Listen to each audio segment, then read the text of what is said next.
mu dalal ko. invité ni ñu leen ko doon waxee professeur Idrissa Bala nekk addictologue coordonnateur centre de prise en charge intégrée des addictions de Dakar di CEPIAT professeur Ba ñu ngi lay nuyu di la ziar di la dalal jàmm. maa ngi lay fay soxna si. di remercier aussi waa télé bi. ak Chérif ñu ma invité tey ci plateau. alors ñu fas yéene waxtaanee wàllum xeex sinébar ak ni ñu koy jëfandikoo ci àdduna bi Chérif tey jii mooy bés bi ñu ko jagleel. moom lañ koy jagleel moo tax ak professeur bëgg nañoo ñëw quand même ci xeex beeg ñoom liggéey bi ñu ci liggéey ak li ñu def ci doomu aadama rawatina centre bi nga xamante ni mi ngi ci hôpital Fann ñu ci def liggéey bu am solo professeur thème bi mooy les gens avant tout mettons fin à la stigmatisation et à la discrimination renforçons la prévention. waaw jërëjëf Chérif waaw xam nga at bu nekk. mbootaayu xeet bi li ñuy wax Nations Unies dafa jël benn bés jagle ko li ñuy wax xeex jëfandikoo sinébar ak njaay bi ñu koy def maanaam trafic bi donc bés boobu mooy le 26 juin Sénégal moom vraiment yàgg nañ ko fêté Sénégal d'habitude sax daaw ñu def journée mais semaine lañ doon def xëy na ren bon événement yi xew moo tax amul beaucoup de publicité. daanaka sax incinéré li ñu jàpp ci drogue. voilà déggoo ci lañ daan incinéré mais plus que ça quoi. c'est plus que ça parce que incinération peut-être que c'est symbolique. mais il y a beaucoup de choses qui se passent autour de ça. parce que d'habitude da daan am caravane dañ daan def ay conférences aussi di waxtaan ak nit ñi di organiser journée porte ouverte. ci bërëb yi nga xam ne aussi dañuy recevoir ñi nga xam ne dañuy jëfandikoo sinébar et cetera et je pense que activité bi par exemple interview bi ci la bokk aussi. ci la bokk lu am solo yaa ngi wax surtout prévention parce que buñ liggéey ba nit ñi jëfandikoo ko mu lor leen moom ñu fexe ba duñ ko jëfandikoo je pense que loolu moo sabab thème bi ngeen xamante ne di ngeen ko wala dafa lan moo tax kon prévention xanaa dafa doxut ba Sénégal ñu gis ñu saa suñ toogee dégg ñu ne police muy OCRTIS wala gendarmerie wala douane wala yeneen force de défense yi ñi ngi jàpp quand même ay saisies yu jéggi dayoo. waaw effectivement parce que boo xoolee xeetu xeex jëfandikoo sinébar dafa am ñeenti pàcc mu njëkk bi mooy prévention pàcc bi ci topp mooy traitement troisième pàcc bi mooy réinsertion c'est-à-dire que kiy jëfandikoo sinébar buñ ko fajee ba pare naka la ñuy def ba mu mun a delluwaat ci société bi naka lañ koy delluwaat ci société bi quatrième pàcc bi mooy lu ñuy wax réduction des risques maanaam naka la ñuy def yan activité la ñu war a def ba nga xam ni jëfandikoo sinébar risques yi mu àndal yépp parce que mënuñu ko tere parce que avant dañ doon def répression lañ doon def mooy lutte ci la ñuy dégg lutte répression jàpp gars yi tëj et cetera donc dañu considéré woon affaire drogue comme problème mu délinquance alors que léegi on a vu que au-delà y a un malentendu au-delà de ce problème lié à la loi parce que loi bi aussi il faut que muy tere c'est un problème de santé l'addiction c'est une maladie donc naka la ñuy def ba nga xam ne risques yi ànd ak jëfandikoo sinébar naka la ñuy def ba wàññi risques yooyu parce que comme mënuñu ko teree comme mënuñu ko bàyyi naka la ñuy def ba nga xam ne risques yooyu naka lañ koy wàññi ci wàllum santé ci wàllum économie ci wàllum santé ci wàllum économie mais aussi ci wàllum crise sociale parce que gis nañu ay états yu bëri yu ñu wër Sénégal am na sax état yoo xam dañoo nax ay narco état lañu tellement trafic de drogue bi dafa am doole ba nga xam ne trafiquant nañu fa am doole ba dañu investir pouvoir public donc la ñuy def ba nga xam ni drogue bi dootul créer de problème société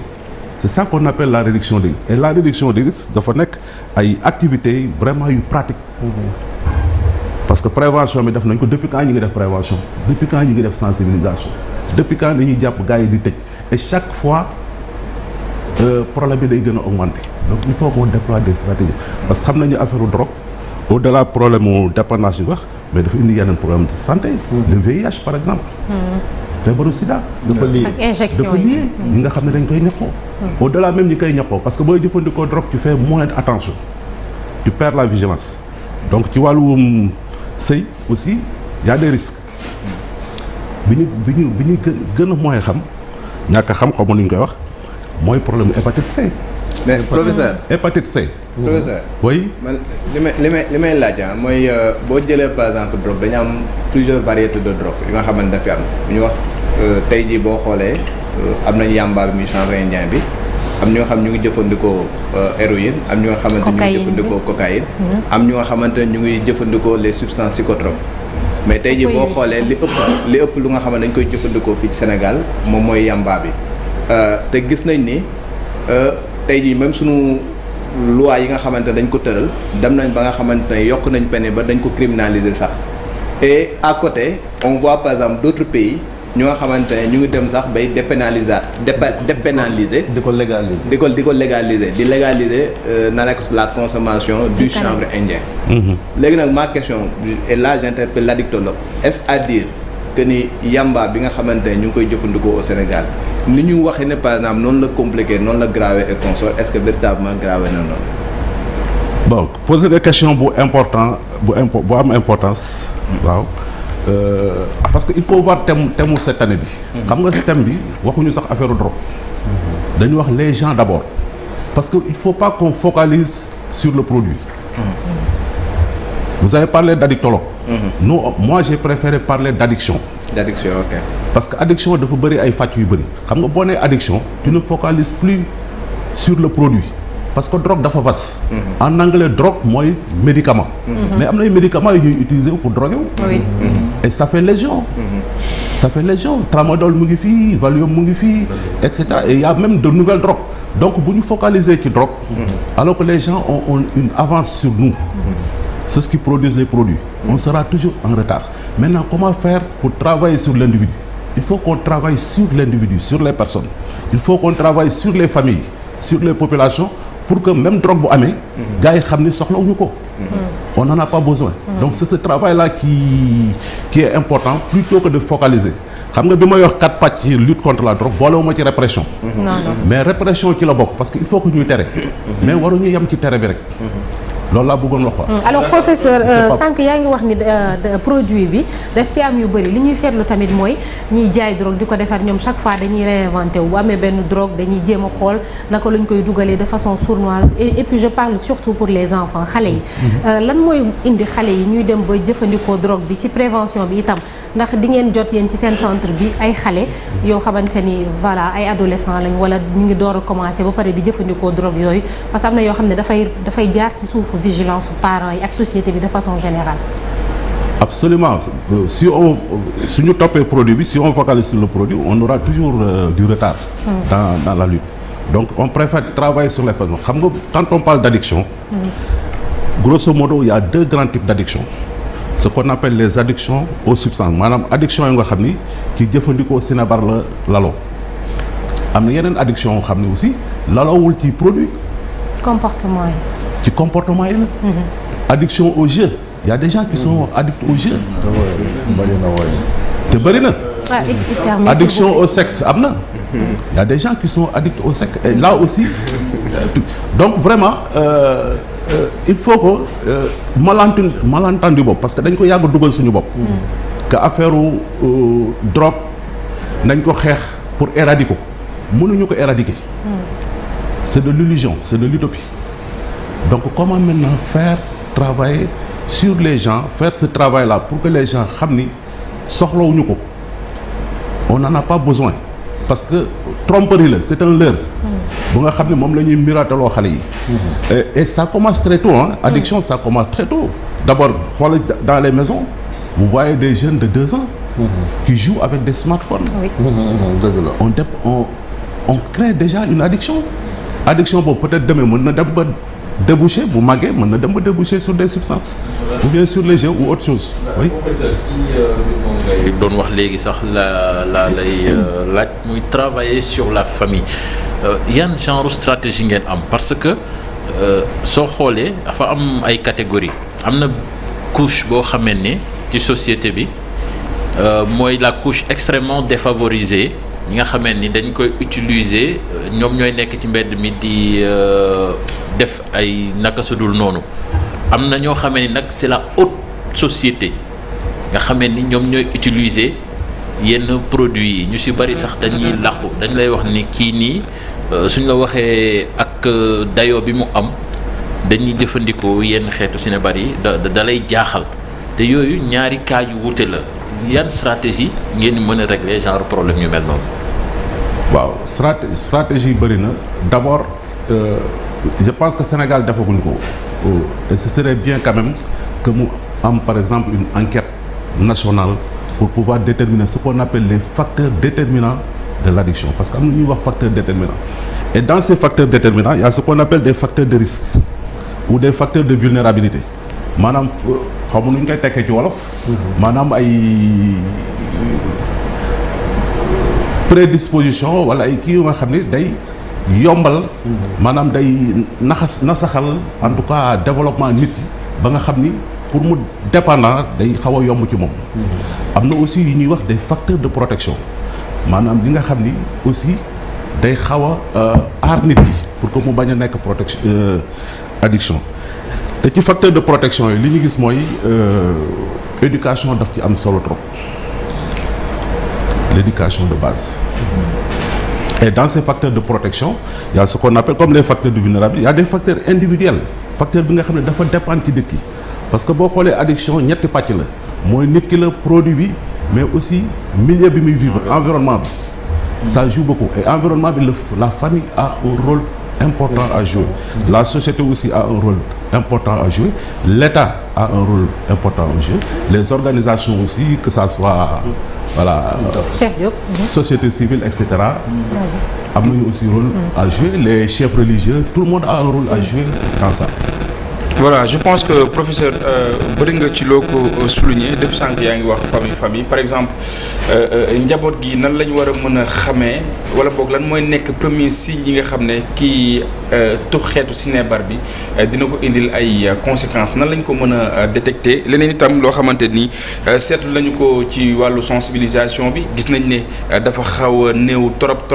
est-ce que itam am na yenn ci ay démarches wala boog stratégie yu ngeen teg ngir gën koo fësal. waaw pour répondre ci première question bi mooy naka la ñuy def pour détecter très tôt problème addiction nit ki bu addict quand même il y a des signes quand même révélateurs à travers un changement de comportement de la personne parce que nit ki booy dund ak moom quand même di nga xam naka lay comporter woo et cetera il y a aussi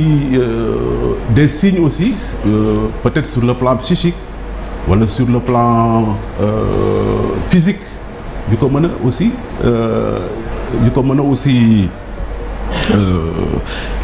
a aussi révéler sur le plan psychique mooy nit ko c'est comme toute maladie psychique la plupart en tout cas des maladies psychiques mooy nit ki par exemple nelawam mën na am perturbation il y a des gens mënuñu nelaw te taxuñu benn joint par exemple mënuñu taxuñu benn joint il y a des gens mënuñu nelaw te voilà jëluñu seen comprimé wala yooyu wala et cetera loolu ça c'est un signe de dépendance par rapport à un produit il y a des gens par exemple mënuñu jóg là c'est le contraire parce que produit yi dafa bëri ay effets am na ñoo xam da lay wàccee day wàññi say activité am ñoo xam da lay jox cawarte am ñoo xam mënuñu jóg seen lal te jëluñu seen benn kaas wala taxuñu. Mortala avant de terminer avec Chérif. waaw professeur xam nga de façon plus globale léegi def nañu benn étude ci Sahel wane ni terrorisme bi ñuy wax ci Al-Qaïda dafa am maanaam ay ramifications avec le crime organisé notamment ay trafic de drogue ak trafic d'armes est-ce que yéen a ngi xalaat ci seeni kuréel par exemple pour essayer ngeen liggéey avec vos collègues de la sous-région pour un peu yokk sensibilisation bi auprès des pouvoirs publics ñu jox leen ay moyens pour sensibiliser sur les effets de la drogue. waaw peut-être que loolu ce serait une question bu ñu mënoon poser par exemple au comité interministériel de lutte contre la drogue. parce que am na benn kuréel bu état bi teg bu nga xam ne loolu lay xeex. te kuréel boobu aussi dëkk yu nekk am na ko peut-être que bu fi te kii moo ko dirigé le général de police Matar Diop peut-être que bu ngeen ko invité woon peut-être mën na ci développer lu bari mais en tout cas ñun si suñu wàll ci wàllum santé wala ci wàllum sensibilisation. am nañu aussi benn kuréel sous-régional. bu nga xam ni teg nañ ko fi te bon Ghana la basé wu teg nañ ko fi et souvent dañuy waxtaan suñu biir. entre les différents pays et même on avait créé même une fondation à travers Kofi Annan ñuy wax la commission ouest africaine contre sur les drogues waxuñu sax contre les drogues mais dañu sur les drogues c'est-à-dire sur les politiques de drogue parce que gis nañu politique yi ñu tëral ci pays dafa nekk politique yu nga xam ni méngawul ak jamono bi nu muy doxee parce que tout est basé sur la répression et ça c'était depuis les États-Unis du temps de Nixon qui a déclaré la guerre contre la drogue et qui a fait que les trafiquants ont quitté les États-Unis pour ñëw dans nos pays là parce que xam nañu la porosité de nos frontières ak yooyu il y a eu un déplacement ce qui fait que affaire bi xaw a jël solo trop donc maintenant c'est pourquoi pour faire face on a demandé que les gens fassent une révision de nos politiques qu'on mette pas tous les moyens sur la répression mais aussi qu'on sensibilise qu'on crée des centres de traitement parce que xam nañu addiction aussi feebar la et loolu mooy lu sabab même CEPIAT voilà moo taxoon sax foofu la rapport boobu 2014 lañ ko génnee man ci commission boobu laa bokkoon 2014 lañ ko génnee et ça crée beaucoup de voilà léegi CEPIAT boobu lañ bëgg a taxaw niveau de fréquentation bi maanaam ñi fay ñëw xam ni quand même ay toxicomanes nan bëgg li nekk seen biir ngeen génn ko est-ce que takku na est-ce que du nu am aussi des fois kersa di ñëw ci yenn médecins yi pour ngeen xool leen. D'accord d'abord il faut me lever un malentendu ñi ñëw CEPIAT c'est pas des toxicomanes. Parce que toxicomane c'est un terme qui est péjoratif. C'est un terme qui est très réducteur. On préfère non kii la rek c'est un terme parce que kenn bëggul ñu wax la toxicomane. Parce que tout à l'heure du may commencer comme ñi koy jëfandikoo voilà la wax rek ñëpp ñuy jëfandikoo drogue du ñu ay toxicomane te ñëpp ñuy ñëw CEPIAT jëfandikoo ñu drogue parce que waxoon naa ni sànq am na ñoo xam ne addiction comportementale. non mais pour drogue bi comme tey c'est la journée moo tax ma bëgg a consacrer. waaw d'accord donc c'était juste benn kii bu ma bëggoon préciser donc CEPIAT quand même bi ñu ko ubbeeg léegi c'est un centre qui a eu beaucoup de succès dans sa fréquentation le CEPIAT même li ñuy wax a été victime même de son succès parce que dem nañ ba nga xam ni actuellement ñu ngi ci processus de décentralisation ubbi nañu yeneen centre peut-être que CEPIAT rek ngeen di dégg mais boo demee Thiaroye ubbi na waaw Jacques Chirac moo jiitu Thiaroye Jacques Chirac c'est un centre de sensibilisation et d'information ils font de la psychothérapie aussi mais c'est surtout sensibilisation et information CEPIAT c'est un centre de traitement c'est un centre de traitement donc ubbi nañu centre à Thiaroye l'hôpital psychiatrique de Thiaroye il y a une unité d'addictologie à Thiaroye boo demee à Mbour au centre de santé de Mbour il y a une unité parce que xam nañu foofu aussi drogue ba kii na fa trop Kaolack ubbi nañ fa et Mbacké aussi ubbi nañ fa Ziguinchor aussi mais ñu ngi ñëw CEPIAT moom la c'est victime de son succès c'est pourquoi on a dit il faut qu'on décentralise mënuñu centraliser lépp au CEPIAT et boo xoolee à ce jour ñu ngi ubbi 2015 à ce jour on a plus de 4000 dossiers qui sont ouverts